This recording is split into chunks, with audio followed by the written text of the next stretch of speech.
Assalamualaikum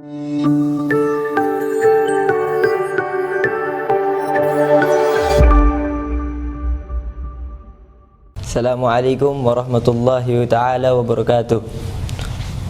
Alhamdulillahi rabbil alamin. Wassalatu wassalamu ala sayyidina Rasulillah wa ala alihi wa sahbihi ajma'in, amma ba'd. Alhamdulillah, segala puji kehadirat Allah Subhanahu wa ta'ala yang mana telah memberikan kita kenikmatan, yaitu berupa nikmat iman dan Islam. Salawat serta salam semoga selalu terkirimkan kepada baginda Nabi besar Muhammad sallallahu alaihi wasallam. Alhamdulillah, lembaran kisah wanita-wanita sempurna, yaitu para pemimpin wanita di dalam surga, menambahkan rasa kerinduan kita kepadanya, yaitu dengan adanya rasa keinginan untuk mengenal mereka, yaitu mengenal dari sebelum setelahnya, yaitu setelah daripada Sayyidah Khadijah Al-Kubra. Kita telah masuk dalam kehidupan putrinya Az-Zahra. Kita telah masuk ke dalam kehidupan putrinya Az-Zahra yang mana kita telah masuk ke dalam kehidupan putrinya Az-Zahra, yaitu yang merupakan penyejuk mata bagi Sayyidina Muhammad sallallahu alaihi wasallam. Bercerita mengenai tentang Sayyidah Fatimah, kita akan mengingatkan bahwasanya beliau adalah putri siapa, dan beliau adalah istri siapa, dan beliau itu adalah ibu dari siapa. Beliau adalah putri daripada Sayyidina Muhammad sallallahu alaihi wasallam, dan beliau adalah istri daripada Sayyidina Ali karamallahu wajha, dan beliau adalah ibu daripada Sayyidina Al-Hasan wal Husain. Dan ibunda beliau ialah Sayyidina Khadijah, dan beliau adalah ibu daripada Ahlul Bait, yang mana keluar daripadanya insan yang suci, yaitu dari kalangan zuriyah Nabi sallallahu alaihi wasallam. Beliau adalah kebahagiaan dari Nabi Muhammad sallallahu alaihi wasallam, dan beliau adalah putri dari Nabi Muhammad sallallahu alaihi wasallam yang keempat. Beliau dinamakan Fatimah dikarenakan Allah Subhanahu wa ta'ala memberikan ilham kepada Nabi Muhammad sehingga putrinya tersebut diberi nama Fatimah. Ketika Sayyidah Fatimah Az-Zahra itu dilahirkan, Rasulullah sallallahu alaihi wasallam datang kepada Sayyidina Khadijah, masuk kepada Sayyidina Khadijah, lalu mengambil anak kecil yang baru dilahirkan tersebut, diambil oleh Rasulullah sallallahu alaihi wasallam. Lalu Rasulullah sallallahu alaihi wasallam mencium anak tersebut dan beliau berkata, "Innaha nasmatun mubarakah." Sesungguhnya anak ini adalah pembawa keberkahan, kata Rasulullah sallallahu alaihi wasallam. Ketika Sayyidah Khadijah mendengar perkataan Rasulullah tersebut, Sayyidina Khadijah begitu gembira mendengar perkataan tersebut, dikarenakan Sayyidah Fatimah itu sangat mirip dengan Rasulullah sallallahu alaihi wasallam. Mulai dari segi zahirnya beliau sangat mirip dengan Rasulullah sallallahu alaihi wasallam, kemudian diikutin pula dari sudut batinnya, mulai dari akhlak beliau, perilaku beliau sangat mirip dengan Rasulullah sallallahu alaihi wasallam. Beliau Sayyidah Fatimah Az-Zahra dilahirkan 5 tahun sebelum pengutusannya Rasulullah sallallahu alaihi wasallam, yang mana di zaman tersebut orang-orang Quraisy membina Ka'bah. Diketahui ramai bahwasanya Ka'bah tersebut mengalami kebakaran, sehingga pembaruan binaannya telah dilakukan oleh penduduk kota Mekah. Dan dalam kisah yang panjang lebar, Rasulullah sallallahu alaihi wasallam terpilih sebagai seseorang yang meletakkan batu Hajar Aswad. Ketika pada tahun itu juga lahirnya seorang wujud yang mulia, seorang wanita yang solehah, yaitu Sayyidah Fatimah Az-Zahra. Oleh karena itu, Sayyidah Fatimah Az-Zahra adalah ibu daripada Ahlul Bait. Beliau adalah ibu seorang perempuan yang mengeluarkan insan yang suci dari kalangan zuriyah Nabi, yaitu daripada Ahlul Bait yang suci.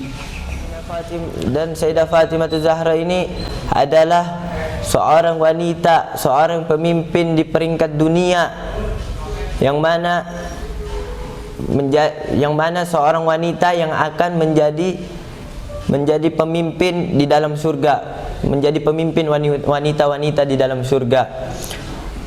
Dan jikalau kita bertanya siapakah insan yang paling dicintai oleh Rasulullah sallallahu alaihi wasallam, maka Rasulullah sallallahu alaihi wasallam akan menjawab Fatimah. Walaupun di dalam riwayat lain juga dikatakan bahwasanya siapakah insan yang dicintai oleh Rasulullah sallallahu alaihi wasallam, maka insan yang dicintai Rasulullah sallallahu alaihi wasallam adalah Aisyah. Dan dari kalangan lelaki itu adalah ayahanda beliau. Tetapi jikalau Sayyidah Aisyah ditanya siapakah insan yang paling dicintai oleh Rasulullah sallallahu alaihi wasallam, maka Sayyidina Aisyah pasti akan menjawab Fatimah. Dari sinilah kita mengetahui bahwasanya Sayyidah Fatimah itu adalah insan yang sangat dicintai oleh Rasulullah sallallahu alaihi wasallam. Dan Rasulullah sallallahu alaihi wasallam juga bersabda, la yarda bi ridha Fatimah wa yaskhata bi sakhatiha. Dan Rasulullah sallallahu alaihi wasallam, hal yang membuat Rasulullah ridha itu juga tergantung dari Fatimah. Hal yang membuat Rasulullah ridha adalah yang membuatnya ridha. Dan hal yang membuat Rasulullah murka itu adalah hal yang membuatnya murka. Dan hal yang membuat Rasulullah itu marah adalah hal yang membuatnya marah. Apakah jenis kedudukan ini? Oleh karena itu Sayyidah Fatimah tidak ada tandingannya oleh seorang siapapun itu.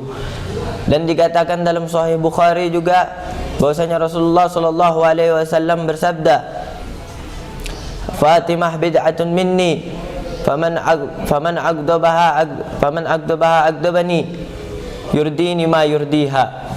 Sesungguhnya Fatimah itu adalah sebagian dariku. Sesungguhnya Fatimah itu adalah bagian dariku. Sesungguhnya Fatimah itu adalah sepotong dariku. Maka jika ada hal yang membuatku murka, itu adalah hal yang membuatnya murka.